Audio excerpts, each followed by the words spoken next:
அதிமுகவிலே இணைந்த விஜய் கட்சியின் முக்கிய நிர்வாகிகள் அதிர்ச்சியில் தமிழக வெற்றிக் கழகம், மகிழ்ச்சியில் அதிமுக. நண்பர்களே, அதிமுக தொண்டர்களாக இருந்தீங்க அப்படின்னா மறக்காம நம்ம சேனலை சப்ஸ்கிரைப் பண்ணிட்டு இந்த வீடியோக்கு ஒரு லைக் பண்ணிருங்க. அனைத்திந்திய அண்ணா திராவிட முன்னேற்ற கழகம் என்பது மிகப்பெரிய ஒரு ஆலமரம் போன்ற ஒரு கடல் போன்ற ஒரு இயக்கம். அந்த இயக்கத்திலே நாளுக்கு நாள் தொண்டர்கள் எண்ணிக்கை என்பது அதிகரித்து கொண்டேதான் இருக்கிறது. எடப்பாடி பழனிசாமியுடைய தலைமை ஏற்று மாற்று கட்சி இருக்கக்கூடிய தொண்டர்கள் அனைவரும் அதிமுகவிலே தன்னை கழகடிப்பு உறுப்பினராக இணைத்துக் கொண்டுதான் இருக்கிறாங்க. அப்படித்தான் நேற்று தினம் இரண்டு முக்கியமான நிகழ்வு என்பது நிகழ்ந்திருக்கிறது. அதாவது ஒன்று தாவேக்காவில் இருந்து இருக்கக்கூடிய முக்கியமான நிர்வாகிகள் புறம் அதிமுகவிலே கரூர் பகுதியில் இணைஞ்சிருக்காங்க.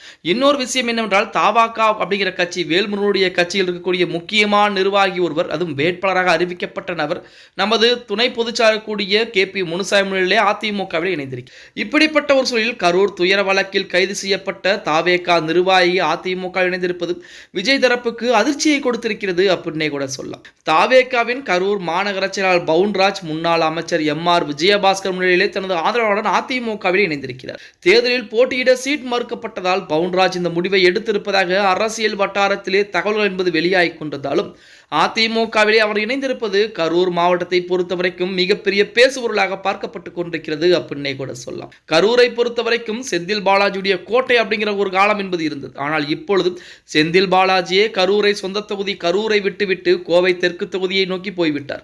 அவர் கோவை தெற்கில் தான் முழுவீச்சிலே பிரச்சாரங்கள் செய்து கொண்டிருக்கிறார். கோவையை, அதாவது அதிமுகவுடைய கோட்டையாக கருதப்படக்கூடிய அந்த கோவையை நம்முடைய கட்டுப்பாட்டிலே கொண்டு விட வேண்டும் என திமுகவுடைய அசைன்மென்ட் மூலமாக செந்தில் பாலாஜி அங்கே போட்டியிடுகிறார். வெற்றி வாய்ப்பு என்பது எப்படி இருக்க போகிறது அப்படிங்கிறத பொறுத்து தான் பார்க்க வேண்டும். ஆனால் கரூரிலே அதிமுகவுடைய முகமாக, அனைவருக்கும் அறியப்பட்ட ஒரு முகமாக இருக்கக்கூடிய MR விஜயபாஸ்கர் தற்போது அவருடைய வேலைப்பாடுகளை மிக தீவிரப்படுத்தி பார்த்துக் கொண்டிருக்கிறார்.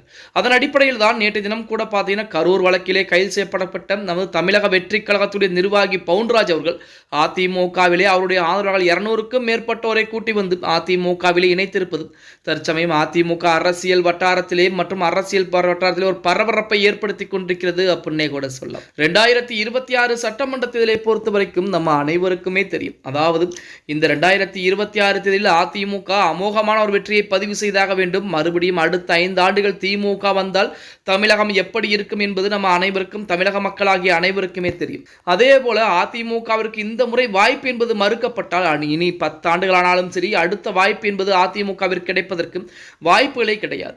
இதற்கு முன்னதாக அதிமுகவை பொறுத்தவரைக்கும் எடப்பாடி பழனிசாமி பல தோல்விகளை கண்டுவிட்டார் என பிம்பம் என்பது உருவாக்கப்பட்டிருக்கிறது. அந்த பிம்பத்தை மறைப்பதற்கு இந்த 2026 சட்டமன்றத்தில் என்பது மிகப்பெரிய ஒரு வெற்றி வாய்ப்பாகத்தான் பார்க்கப்பட்டு கொண்டிருக்கிறது அப்படின்னே கூட சொல்ல. ஓகே கைஸ், வீடியோ பிடிச்சிருந்தா மறக்காம லைக் பண்ணுங்க. அப்படி நம்ம போடக்கூடிய வீடியோ பற்றின கருத்துக்களை கீழே மறக்காம கமெண்ட் பாக்ஸ்ல பதிவு பண்ணுங்க.